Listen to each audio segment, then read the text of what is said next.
Rise and shine. You're watching WCTV Eyewitness News. The Good Morning Show starts now.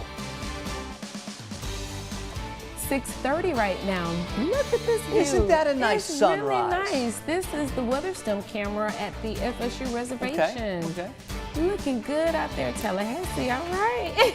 Look how calm the water is. We've had some crazy looking mornings sometimes, and afternoons, and middays, and nights. I mean, it has all of the above. It has been all weird of the above. lately. Notice the pink sky there. Got the memo that today's Wednesday. We wear pink. That's right. Wednesdays so we wear well pink. done, FSU Reservation. Thank you to our friends at the weather stand. With the beautiful sky. Yeah. So a nice looking start to the day. I hope you're having a great start to your day. Happy hump day.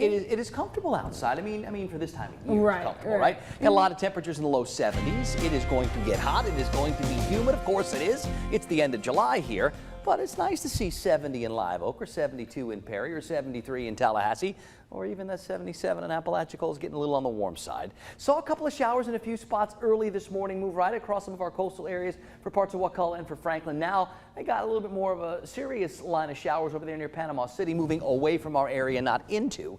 I don't think we're going to find a lot more activity before lunchtime. I think after lunch, like yesterday, we'll see those showers fire up, and that should limit where those daytime highs can go. Now, still 90 within reach, maybe even the low 90s. That's today, that's tomorrow. The changes look like they want to start on Friday. And when that happens, maybe a longer period of slightly drier air and a little different setup, which will mean fewer showers and higher temperatures. Late July, early August can get awfully hot around here. I'll break it all down. Full forecast in just a couple of minutes. We begin this half hour in Leon County. District teachers are set to get a raise this coming school year, but the salary increase seems to be favoring new teachers. First-year teachers will see a $378 increase, while veteran teachers will only see a $31 increase. Superintendent Rocky Hanna says the state funding comes with requirements on base salaries. Still, though, he says the district is working to support and retain its current teaching staff. So I'm really proud of the financial package we've put together for our employees. Look, when they entered the field of education, they knew they would probably never have a house at St. George Island. They do it because of their love of children, and they want to make our society a better place to live in the future. The district is getting another chunk of state funding for one-time teacher bonuses. Leon County also needing school bus drivers. They are currently 115 bus routes, but only 97 drivers on the payroll. And Superintendent Hanna saying they're trying hard to recruit drivers, even using billboards to get the word out. They're also increasing pay to $18 an hour and waiving fees to become bus drivers and bus driver assistants.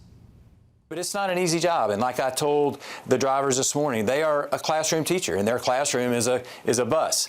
But they are the first adult that children see in the morning when they get on, and they're the last adult that wishes them well as they go home. So it's imperative that we have drivers that are taking care of our kids, keeping them safe, and motivating them for a successful day at school. And Anna says it's unlikely that any new applicants will be certified before the school year starts because the process is about 3 weeks long. Right now, transfer students are now on FAMU's campus for their new student orientation, and many of them don't have a place to live. Yeah, according to FAMU's housing director, more than 700 students remain on a housing wait list. And as Savannah Kelly reports, 90 of them are transfer students.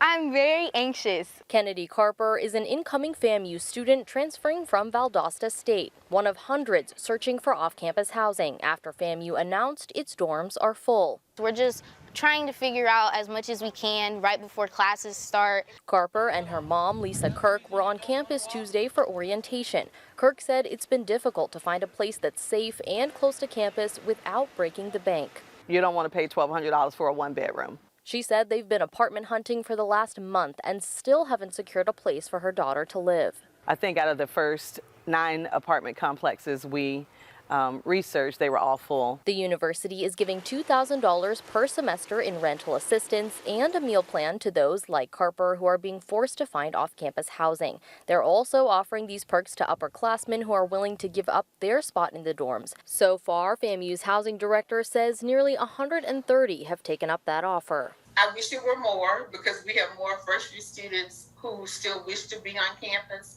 than that number. FAMU has cited a rise in transfer students as one of the reasons for the housing crunch, along with high enrollment and inflation. Additionally, with some dorms being demolished, FAMU has about 140 fewer beds than it did 5 years ago. Still, Carper is staying positive. This is a good problem to have to me because you want to have so many students that you don't know where to put them, you know, because it means that we're all driving for our future and we really want to continue our education. The university is hosting an off-campus housing fair. It's today from 11 a.m. to 3 p.m. at the Jefferson Student Union. It's for those who haven't yet found a place to live. And the countdown is on for people who've got student loans to pay off. Federal student loan payments are set to restart August 31st, at least for now they are. Already extended multiple times and possibly getting extended again, a White House spokesperson says the Department of Education is continuing to assess the impacts of the pandemic and the economy on student loan borrowers. And student loan servicers say the Department of Education is asking them to hold off on sending out billing statements. So there could be a decision on the matter sometime this week. All right, the time now 6:36. New this morning, as back to school quickly approaches, a local nonprofit is holding a donation drive to provide low-income students with hair care products and accessories. All right, nice. Michelle Roberts is here in the studio with us now. She's got more on the goals of the drive. Michelle? Guys, Curls for Queens is collecting hair supplies now through September 15th to help boost students' confidence and ease the financial burden on parents. Michaela Fed started the hair drive last year after seeing how much hair affected students' self-esteem at Sable Palm Elementary. I saw a young girl that was looking really sad, and she explained that she didn't want to come to school because she was being bullied for her hair. And the solution seemed really easy, to be able to just do the girl's hair, but as it continued to happen with other students, we decided to do something about it. Items can be dropped off at Eve's Beauty Supply and Kings and Queens Salon on South Adams Street and Braiding Element on West Brevard. We are specifically looking for crochet hair, combs, brushes, bonnets, anything that can go in a girl's goodie bag, as well as natural hair products, gel, edge control, things like that. Last year, Curls for Queens serviced 100 girls at one school.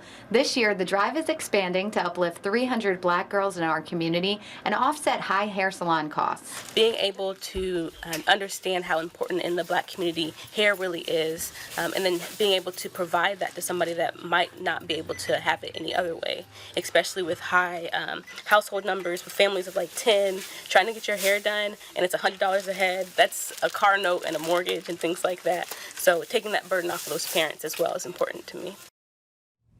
Curls for Queens is also looking for volunteers for free salon days that's coming up in November. And for more info on that and how to donate to the Back to School Hair Drive, visit our website. Oh, I love this idea. Me too. Yeah, kudos to her. That's a big deal. Every time I see a story like that, I appreciate what all you women do. I know, it's hard work. I don't have that much work to do. But you guys do it, and we appreciate it. Thank you. Hair really is a big deal. Gotta get them that back to school swag, you know, get them ready. And I hope they get some volunteers in November for people to actually do the hair for the stylist. That'd be awesome. All right, well, let's talk about some fun news, you know, that could be fun if you win the money anyway. You know, it's not fun if you're still broke, but, you know, do the numbers 7, 29, 60, 63, 66, and 15 sound familiar? Yeah, those were the winning numbers from last night's Mega Millions drawing. They probably don't sound familiar because nobody won. Nobody won. So now we can call the Mega Millions the Mega Billions jackpot. The new jackpot goes to $1.2 billion. Friday night, it could be more by then. The estimated jackpot for Friday's drawing will be the country's 4th largest lottery prize ever. Wow, there's been others ever. Crazy. No winner last night means it was 29 consecutive drawings without anyone winning the top prize. And if someone wins on Friday, there's no guarantee someone has the winning ticket Friday. It could get higher. Then, you know, so that $1.2 billion prize, if you take the cash option, see, here's what I'm telling you. Take the annuity, because it goes down to $602 million, so it's like half. Whoa, so 1.2. Don't get me wrong, it's still, still a lot of money. And then the tax man She's comes like, after that. That's yeah, before you're the tax being man smart comes. about it. So keep that in mind too, but still. That's the big question. Are you guys going to play? I'm not allowed to play. Oh, yeah. Oh, that's yeah. true. My wife works for the lottery. So he Okay. can't. All I right, so can't play. Michelle, we need Yeah, to figure we did something last out. time and we lost and we were so disappointed like we had a chance. Right, that was last year, right? So Yeah. yeah, we need to, office pool, we'll get it together. Don't forget me if you win, please. Come on, let's talk weather. You won't forget this forecast. It's the same as all the ones we've been having, it feels like, for the past several weeks. Warm and muggy and, oh yeah, more showers.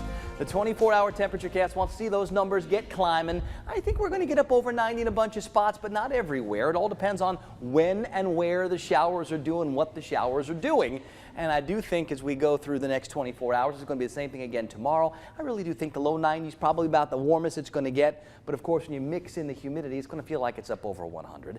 Right now, I see a 70 in Thomasville and in Live Oak and in Blakely. It won't be long when we start seeing some numbers that start with a 6. Give us another couple of weeks and that can start happening. It's 77 at Apalachicola. It's been the warm spot all morning. Tallahassee at the airport checking in at 73.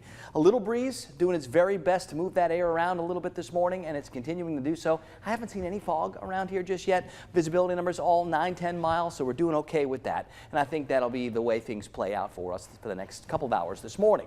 Some showers early for parts of Wakulla and parts of Franklin, trying to move through parts of Liberty. It's a little bit more significant with the showers just offshore near Panama City, but all that's moving away from our area. And today, it seems like that main direction for the showers to move will be from the south and east to the north and west. It's going to shift back to a more typical south and west to north and east direction tomorrow as a little bubble of higher pressure tries to build to our south. That little bubble of higher pressure is likely going to cause some sinking air, some drying air, and fewer showers as we head towards the weekend. And that's where the changes come. Little changes. And of course, fewer showers means higher temperatures, so we've got that coming. Nothing going on in the Gulf or the Caribbean, not a lot in the Atlantic. Any of that energy coming off the coast of Africa, running into those more hostile conditions and really just falling apart. So all quiet with the tropics, exactly the way we hope they stay. On the Gulf today, southeast winds turning a little bit more south, 5 to 15, seas 1 to 3 feet. This morning it's 70s, it's muggy. The sun will be up officially at 6:53. Let's put the rain chances like 50-60% for this afternoon. So there's going to be some showers, but these are the 30-minute flash and dash type showers. This is not one jolt that comes through and we're done. This is not wave after wave after wave of rain. But I do think it'll knock our temperatures out of the 90s back into the 80s, maybe even into the 70s. Tonight, it'll be muggy. The showers will fizzle, and we do it all over again tomorrow. Very similar today and tomorrow. And then as we get to Friday and beyond, maybe for several days, a little bit drier, a little bit hotter, a little bit more sunshine. Of course, those temperatures that climb into the mid-90s going to feel like they're closer to 105 because the humidity, that's not going away just yet.